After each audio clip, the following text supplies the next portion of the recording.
Érable en bref vous est présenté par Meubles MC Design. C'est la destination confort à Plessisville. Plusieurs choix de fauteuils, sofas et sectionnels de qualité à prix abordable. Meubles MC Design, des meubles qui vous ressemblent.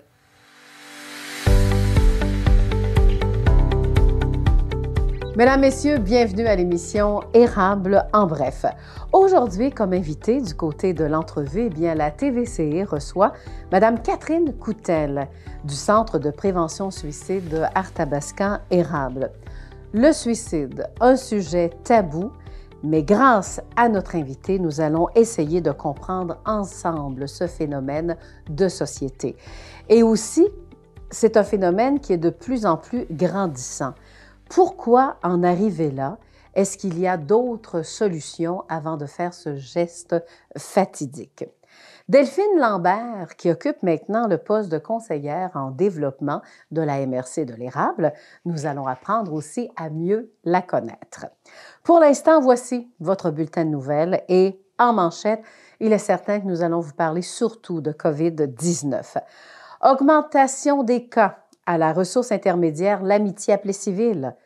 Olimel n'est pas épargné en ce qui concerne les cas de COVID-19. Un bilan en date du 2 novembre dernier pour les cas de COVID-19 dans Arthabascan-Érable. Et on peut avancer que la construction va bien à Princeville. Alors, ça nous prenait au moins une nouvelle différente du sujet de la COVID-19. Alors, mesdames, messieurs, voici vos nouvelles.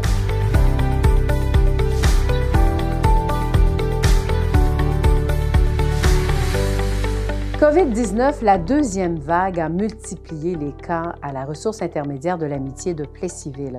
D'ailleurs, en date du 3 novembre, 2 employés et 7 résidents ont été testés positifs à la COVID-19. En résumé, depuis le début de la pandémie, pour ce centre de personnes âgées, on parle tout de même d'un total de 5 employés et de 11 résidents affectés par cette maladie. Rappelons que la ressource intermédiaire est située sur la rue Édouard-Dufour, du côté de Plessisville. Toujours en date du 2 novembre, il y a déjà 56 cas déclarés à la COVID-19 du côté de Olimel de Princeville. Évidemment, du côté de la santé publique, du CIUS-MCQ, et aussi avec la direction donc d'Olimel, on espère grandement que la situation s'arrête pour le bien de tout le monde. C'est d'ailleurs pour cette raison que les deux parties ont décidé de mettre en place un plan d'action, le même que celui qui fonctionne bien du côté de Vallée-Jonction. Rappelons que Olimel de Princeville emploie 370 travailleurs, dont 56 employés doivent combattre les effets de la COVID-19. Les personnes voulant se faire tester, vu l'augmentation de cas de la COVID, peuvent le faire maintenant dans une autre clinique de dépistage à grand volume récemment ouverte. Cette nouvelle clinique est d'ailleurs située du côté de Shawinigan. En résumé, du côté de la population en date du 2 novembre, 19 nouveaux cas dans Arthabascan et 16 dans l'Érable. Depuis le 12 juillet, si on fait une rétrospective, 254 personnes de la MRC d'Arthabascan, dont 184 de Victoriaville et 86 de la MRC de l'Érable, dont 37 de Plessisville, doivent se défendre contre ce virus. 1288 personnes pour le centre du Québec ont vécu la COVID-19. 935 personnes sont tout de même rétablies. Pour Mauricie, centre du Québec, on parle de 21 personnes hospitalisées, 4 aux soins intensifs. Et toujours depuis le 12 juillet, on parle de 14 décès en Mauricie, mais également au centre du Québec. Il était important de placer une bonne nouvelle donc à ce bulletin d'actualité. Princeville a connu une autre bonne performance dans le secteur de la construction. 25 permis ont été émis et les investissements totalisent 1,72 million de dollars. Pour les détails, 23 permis pour le résidentiel et 5 nouvelles unités de logement. Les 2 autres permis proviennent du secteur agricole. On parle de la jardinerie Fortier pour la construction d'un réservoir isolé en acier pour entreposer l'eau chaude pour les serres et un agrandissement également de celle-ci pour la superficie de production. Et voilà, cela termine ce téléjournal. Poursuivons maintenant avec nos 2 entrevues. Alors, cette fois-ci, nous allons interviewer Madame Catherine Coutel, qui est la directrice du Centre de prévention suicide Arthabascan Érable. Alors, nous allons tout d'abord la saluer. Bonjour, Catherine. Bonjour, Lydia. Là, je vous ai appelée, Catherine, parce que ça mijotait, parce que j'ai reçu un texto, bon, dans mon groupe proche, comme on dit, de ma garde rapprochée. Ouais. Et puis là, elle m'a envoyé ceci. Et c'est de là l'importance que je voulais absolument que vous soyez invité à l'émission Érable en bref. Alors, elle me demande, bon, comment je vais, là, juste pour te dire que, bon, il y a un petit garçon dans notre communauté qui s'est suicidé. Tu es peut-être déjà au courant. Ce qui me bouleverse, c'est sûrement dû à son intimidation à l'école. Et puis, bon, là, elle parle, bon, surtout de l'intimidation, mais elle termine le message en me disant, Lydia, est-ce que tu peux faire quelque chose? Alors, ça date de quelques mois. Là, le petit quelque chose. Fait que le petit quelque chose, là, juste à partir de là 3 mois, exemple, arrivé jusqu'à aujourd'hui, ça me trottait. C'est quoi le petit quelque chose que je peux faire quand il y a un enfant qui se suicide?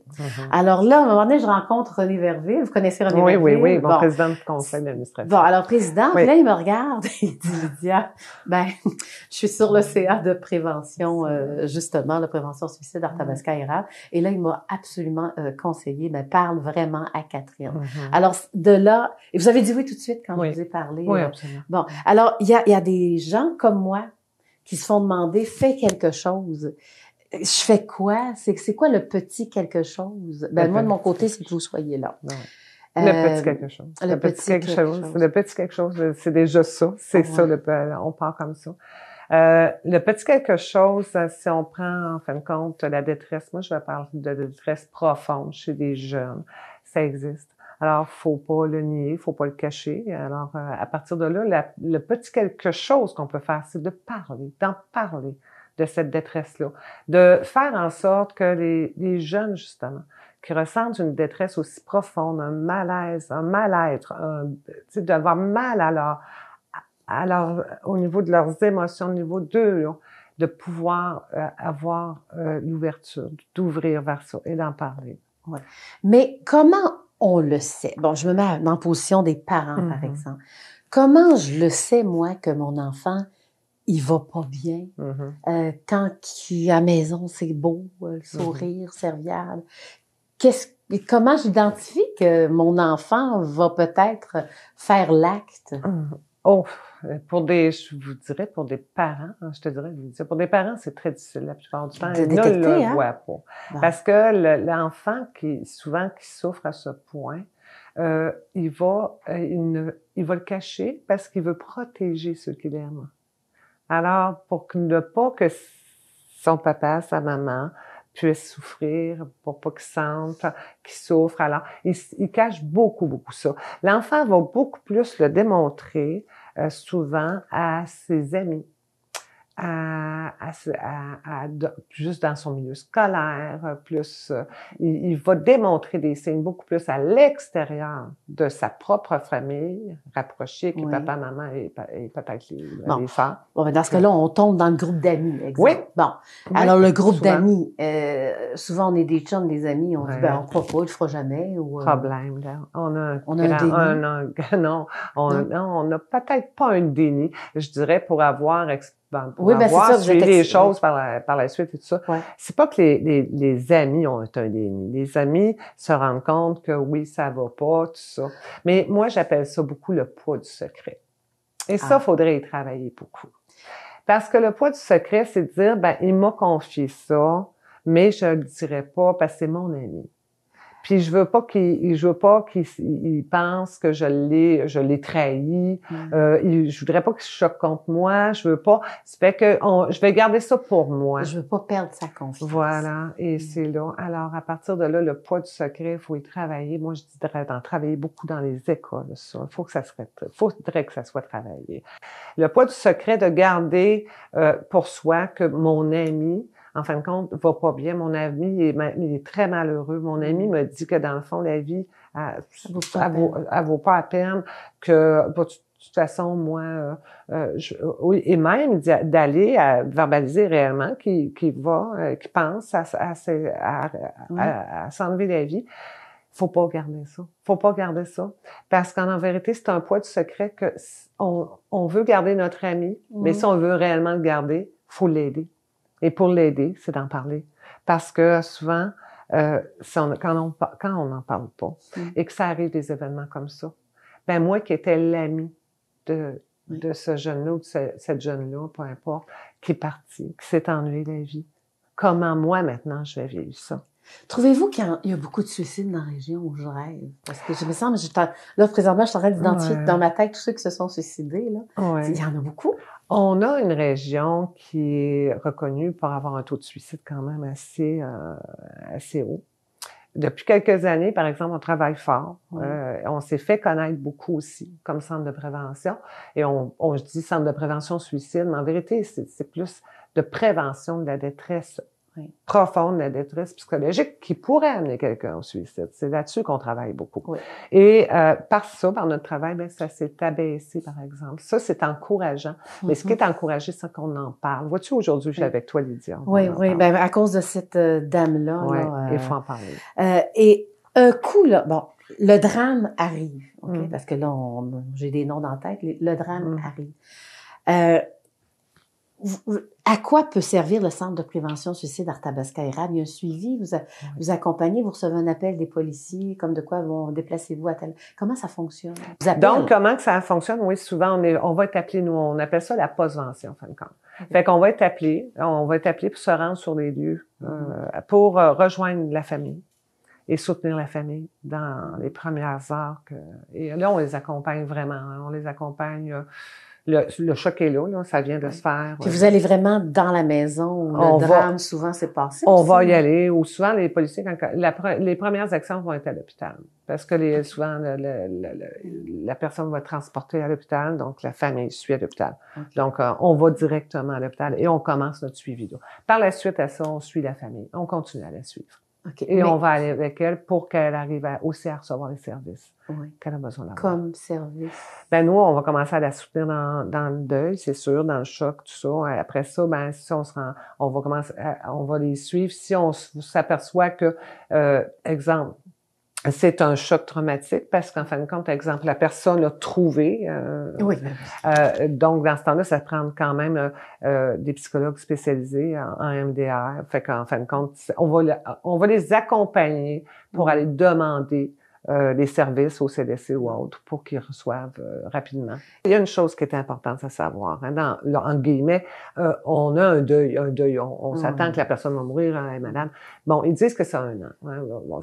Faut quand même se calmer parce que au bout d'1 an, ça se peut qu'il y ait un événement, ça te revient. Bon, mais dans le deuil par suicide, c'est 3 ans de deuil. Et quand c'est le deuil par suicide d'un enfant, c'est 5 ans. C'est très long. C'est énorme.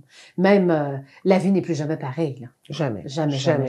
Et surtout que le suicide, c'est un acte de violence que tu te fais contre toi-même. Comment on peut... Et c'est l'incompréhension des proches. La culpabilité, la culpabilité vient rapidement. Puis elle revient. On a beau dire oui, on travaille là-dessus. Elle revient encore. Elle est pourquoi, elle est si j'avais. Puis... Savez-vous ce que j'ai envie qu'on fasse, Catherine? Vous n'avez pas un vidéo déjà de réaliser? Raconte-moi. On va le faire écouter à nos téléspectateurs. Oui. Mais fais-moi une petite introduction avant qu'on le fasse. C'est en fin de compte, c'est suite avec Martin Garneau, sa famille. Bon, Martin a perdu William, son garçon. Et suite à ça, ben Martin, il a mobilisé, enfin qu'on s'est mobilisé avec lui, un comité. On a pensé à dire comment on peut faire vers ces jeunes-là pour les sensibiliser à venir chercher de l'aide, et la famille sensibiliser, comment la famille peut agir autour aussi, en fin de compte. Alors, il y a une capsule vidéo de quelques secondes, même pas une minute, qui a été créée, et sur la sensibilisation. Puis nous, le but, c'était que le gouvernement la reprenne puis la diffuse un peu comme la SAC, mais en tout cas. Donc, ça s'est pas fait jusque-là, mais quand même, on a le dossier n'est pas mort. Mais on continue. Et puis, actuellement, cette capsule-là, on l'a diffusée dans les médias sociaux. Okay. Et la dernière fois qu'on a regardé combien de personnes l'avaient visualisé, on était rendu à 5 millions de personnes. Bon. Donc, c'est une réussite dans le sens de la sensibilisation, aller chercher de l'aide. Oui. Alors, dans ce cas-là, on va écouter cette vidéo.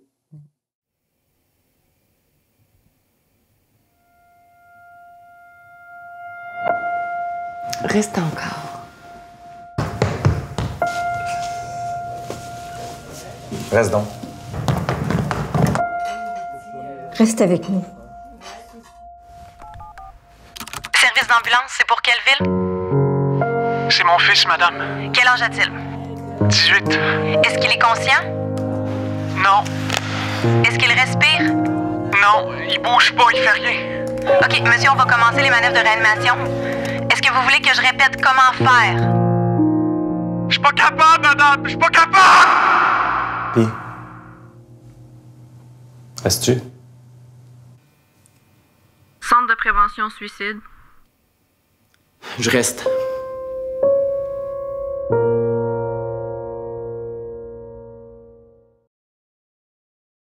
Maintenant qu'on vient d'écouter la capsule, alors le jeune, c'est positif. Elle se termine d'une manière positive parce que le jeune, il veut s'en sortir. Oui, ben là, il appelle. En fin de compte, il a été amené à appeler, à demander de l'aide. Il a demandé de l'aide. Donc, ce jeune-là, il continue. Il va reprendre goût à la vie. Il va recevoir l'aide qu'il a besoin aussi. L'impact de cette vidéo, est-ce que c'est de la mobilisation?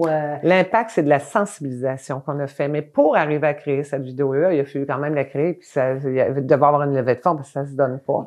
Alors, il y a eu toute la communauté s'est mobilisée, Arthabasca Érable, on a créé un spectacle pour la levée de fonds où la ministre McCann, qui était à l'époque la ministre de la Santé et des Services sociaux, est venue et a présenté, était là lors du lancement de la capsule.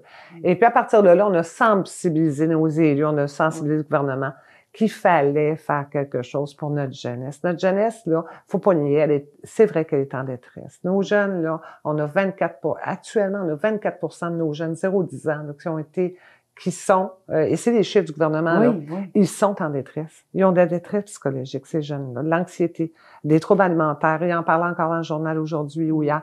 Et à partir de là, quand on arrive à l'âge jeune adulte, ça monte à 32%. Moi, je dis que dans chaque MRC, on devrait avoir le genre de clinique du docteur Julien. Donc, d'avoir le jeune ou l'ado ou le jeune adulte au centre des services avec sa famille et que la communauté, tous ces services de communauté, services professionnels soient autour et directement accessibles. Donc, un centre comme les cliniques du docteur Julien, tu rentres là, les services sont tous là, tu les cherches pas.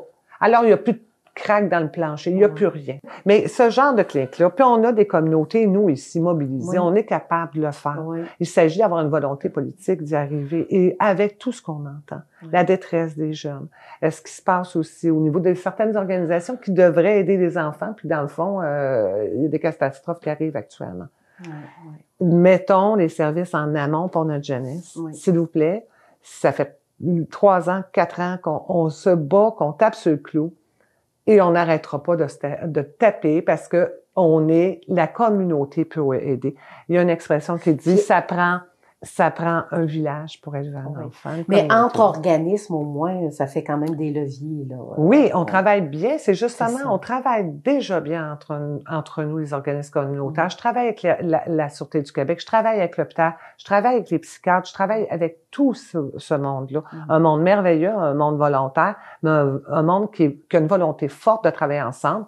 Mais faudrait-il qu'on arrive à avoir un lieu commun pour le faire et donner des services en amont aux jeunes, à la jeunesse et à sa famille, puis rendre les choses positif. Arrêtons d'être dans le négatif. Qu'est-ce qu'on leur offre à notre jeunesse actuellement? Aujourd'hui, le jeune, qu'est-ce qu'il voit? Si ça va pas bien, il regarde sa tablette, son ordinateur, qu'est-ce qu'on lui lance? C'est pas beau ici, ben c'est pas beau en ville, parce qu'en ville, il y a des crimes, il y a aussi. Ah, ben là, je vais en changer de province. Ben, dans l'autre province, ça va pas mieux. Ben, moi, je vais changer de pays. Ben, internationalement, il y a de la famine, il y a ci, il y a ça.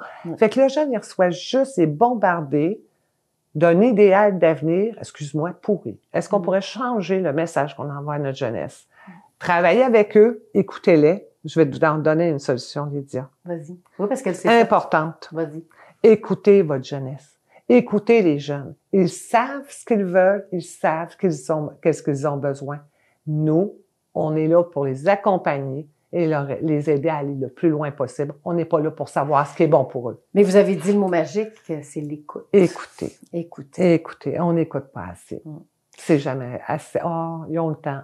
Ils sont petits. Ils ont toute la vie devant eux. Ils sont pas petits. La douleur d'un adulte, la douleur d'un enfant est aussi importante que la douleur d'un adulte. S'il vous plaît, écoutez-les.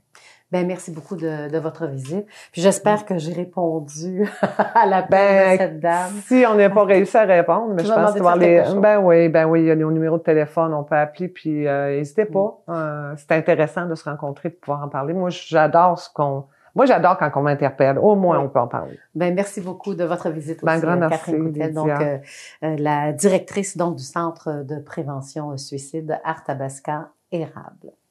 Aujourd'hui, à l'émission Érable en bref, eh bien, nous allons découvrir une personne qui a un tout nouveau poste. Elle est devenue, c'est la nouvelle ressource au sein de développement économique de l'Érable. Donc, elle travaille du côté de la MRC de l'Érable. Alors, c'est Delphine Lambert que nous recevons aujourd'hui. Bonjour, Delphine. Bonjour, Lydia. Delphine, qu'est-ce qui vous a donné le goût de postuler pour ce nouveau travail? Depuis le mois d'août, je crois, hein? Oui, depuis le mois de juin, c'est ça. Depuis le mois de juin, moi, juste avant, j'étais conseillère en développement au CLD de Lobinière. Malheureusement, le CLD de Lobinière, juste la MRC à côté. Oui. Même si c'est pas dans la même région administrative, il a fermé. Fait que j'étais en recherche, mais je savais plus ou moins quoi faire. Puis quand j'ai vu passer c'était un beau poste qui passait puis qui me représentait vraiment, j'ai décidé d'appliquer. Moi, j'habite quand même proche, ça donnait, c'était juste vraiment ce que je voulais en fait. Là. Oui. Et là, c'est certain qu'on se demande toujours, on va parler excuse le mot anglais, de ton background aussi. Oui. Parce que j'ai vu que tu avais quoi? Tu as 3 certificats universitaires quand même. Hein? Oui, ben c'est ça. J'ai fait un bac multidisciplinaire, puis ça, c'est composé de 3 certificats que tu peux choisir parmi une gamme. Là. Oui. Dans le fond, c'est un certificat, c'est à peu près l'équivalent d'une année d'études. Fait que c'est ça. Je suis allée chercher un certificat en entrepreneuriat et gestion de PME, un en consommation, puis un en administration des affaires. Mais ça va aider parce que la belle gang, dans le fond, quand on parle de développement économique au sein de la MRC, parce que vous travaillez, il y a quoi? Il y a le commissaire industriel, agroalimentaire, entrepreneuriat, développement agroalimentaire. Alors, donc, tout ce monde-là, vous côtoyez là en même temps. Là. Donc, ça va servir les certificats. Vraiment, non, c'est un travail d'équipe. Tout le monde s'aide, tout le monde prend les idées qu'on a, les contacts qu'on a. On regarde tout notre background. C'est vraiment le développement économique l'érable. C'est vraiment un travail d'équipe. Il n'y a rien qui se fait avec juste une personne. Bon, voilà. Alors, en quoi va consister ton rôle? C'est quoi ton travail, dans le fond, là? C'est quoi? C'est des gens qui appellent, qui veulent se partir en affaires? C'est quoi exactement? Non, moi, je suis plus du côté là, du financement des entreprises. Les entreprises qui cherchent du financement pour se partir, pour acheter une entreprise, pour un projet d'innovation, développement, trouver le bon financement pour question de besoin. Parce qu'on va s'entendre, il y en existe des banques et des organismes, mais chaque projet est différent, puis c'est de trouver le bon financement au bon endroit, tout simplement. Ah non, mais justement, en période de zone rouge, là, c'est quoi l'état de santé au niveau commercial là, ou encore industriel? L'économie, finalement, ça va comment un peu, là? Actuellement, dans l'érable, on peut voir que c'est vraiment les commerces qui écopent beaucoup plus que le manufacturier. Le manufacturier, oui, ça a fait mal au printemps. Par contre, ils sont retroussés les manches, puis là, ça va bien. Ils sont pas fermés, ils ont des bons plans de match, puis ça va bien. Au niveau commercial, là, il y a eu une fermeture au printemps, puis là, on en connaît une deuxième là. C'est là que c'est difficile, puis qu'on entend des cris du cœur de gens, là, je suis plus capable, j'ai besoin d'aide, là, il faut que j'aille des sous pour continuer. Oui, et je me dis, oui, puis je me dis aussi le fait d'avoir sensibilisé la population, on entend beaucoup dire acheter local, acheter local. Alors ça, je pense que ça a du succès aussi, hein? Oui, ça a du succès, puis non, mais chaque sou dépensé dans la région fait la différence chez un entrepreneur parce que c'est des niveaux drastiques. Avant, les revenus qu'on avait, puis maintenant, c'est deux choses complètement différentes. Fait que chaque sou dépensé ici, ça fait la différence. Bon, maintenant, la nouvelle qui est passée, j'ai trouvé ça fameux, mais je savais pas comment on devait comprendre la chose, parce que c'est un pardon de prêt. Habituellement, le pardon, c'est à l'église, là, je te pardonne, mon enfant. Mais là, c'est un pardon de prêt. Alors, explique-moi un peu, ça concerne qui exactement? Qui a droit à ça? Bon, ben, je vais faire un historique. Ouais. Nous autres, c'est ça, au mois d'avril, le gouvernement nous a donné des sous pour aider les entreprises qui avaient des besoins de fonds de roulement de moins de 50 000 Ce programme-là s'appelle le PAU-PME. Bon, c'était juste des prêts dans ce temps-là. Depuis qu'on est arrivé en zone rouge, ils ont rajouté un volet qui s'appelle le IRAM, que là, on peut aller en pardon de prêt, ce qui veut dire qu'au bout de 3 mois, on fait un prêt comme d'habitude, mais au bout de 3 mois du moratoire, on peut aller rembourser, dans le fond, la partie de prêt jusqu'à 80% du prêt là, qui concerne les frais fixes. Fait que dans le fond, le pardon de prêt, c'est une subvention, mais qui arrive plus tard dans le prêt. Voilà. Donc, est-ce qu'on peut dire que le pardon de prêt peut aller jusqu'à 50 000 $? Non, c'est ça. Non, c'est 80%. C'est jusqu'à 80% ou il faut que ça recouvre les frais fixes. Ça peut pas être d'autre chose que des frais fixes. OK. Et j'ai cru voir aussi que ceux qui avaient déjà de la difficulté, par exemple, parce qu'il y a des critères à ça, hein, ceux qui avaient déjà de la difficulté avant la pandémie, on peut pas s'inscrire à ça, hein, c'est ça? Non, c'est ça. Malheureusement, tu sais, on fait des comparatifs avec les autres années. On regarde la situation financière de l'entreprise. Puis il faut être capable de démontrer que la pandémie, c'était quelque chose qui leur est arrivé qui n'était pas de leur faute, que ça allait déjà bien avant. Là. OK.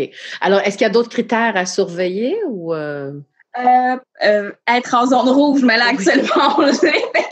Ce critère-là est répondu. Puis avoir des besoins de moins de 50 000 $. Par contre, si c'est de plus de 50 000 $, je peux les envoyer là, chez mes amis d'Investissement Québec qui ont le même genre de programme. Parfait. Alors, est-ce qu'on a pas mal tout dit sur ce pardon de prêt? Je pense que oui, hein? Oui, ben tu sais, ça couvre des frais fixes, taxes municipales, taxes scolaires, loyer, électricité, gaz, assurance, frais de télécommunication, puis frais d'association. Ça couvre pas des salaires, c'est triste, mais ça couvre pas non plus des avantages sociaux, impôts, autres frais. Mais tu sais, ça couvre la partie qu'on peut pas enlever actuellement parce qu'on est fermé. Ben oui, comme on dit, c'est ça un fonds d'urgence, parce que c'est un fonds d'urgence pour les PME de l'érable, hein? Faut habiter le territoire de l'érable. L'enveloppe qu'on a eue, c'est que pour les entreprises de l'érable. Chaque MRC a une enveloppe, mais vraiment, nous autres, on a une enveloppe que pour les entreprises de l'érable. Bon, bien, en guise de conclusion, il faut se dépêcher, le temps qu'on est en zone rouge, pour le pardon de prêt. Oui, c'est ça. Le pardon de prêt est juste tant qu'on était en zone rouge, mais là, avec les annonces qu'on a eues, on a au moins le mois d'octobre et de novembre qu'on va pouvoir passer les dépenses là, en pardon de prêt. OK. Là, supposons que je suis un commerçant de PME, une commerçante. Là, je me dis, bon, zone rouge, ça va bien, mais il me semble que ça va être risqué là, le prochain mois. Ça serait peut-être mieux de prendre une rencontre avec vous. Encore, on est en télétravail de toute manière, mais d'en parler. Alors, vous pourriez dire oui, probablement que tu y as droit. Est-ce que ça… Oui, c'est ça. Moi, par téléphone, là, je suis capable de voir rapidement si on est capable d'y avoir droit, puis après ça, voir comment ça peut aller vite ou non, là, si vos états financiers sont quand même récents, là, je suis capable de vous donner une réponse assez rapide. Bon, qui dit prêt dit remboursement. Est-ce qu'on a un temps limite pour rembourser ou… Le remboursement, ça fait sur 3 ans et on a un moratoire de 3 mois. Donc, à partir de 3 mois, c'est là que le remboursement se commence. Ça commence, voilà. Ben, au moins, en 3 mois, on sait à peu près où qu'on s'en va avec l'entreprise aussi. Oui. Si ça fonctionne ou pas. Voilà. Oui. Alors, en espérant que ça fonctionne, parce que c'est quand même, ça fait du bien, ça donne un baume, en tout cas, pour nos propriétaires de PME, entre autres. Merci beaucoup, Delphine Lambert. Passe une excellente journée. Alors voilà, donc je m'entretenais avec Mme Delphine Lambert, la nouvelle ressource du développement économique de l'érable. Cela complète l'émission Érable en bref. Merci d'avoir été présent avec nous. Vous désirez revoir nos émissions? tvce.org, notre site web, ou encore vous avez un scoop pour nous. Allez-y par courriel tvcérable@outlook.com. Là-dessus, on se dit à la semaine prochaine.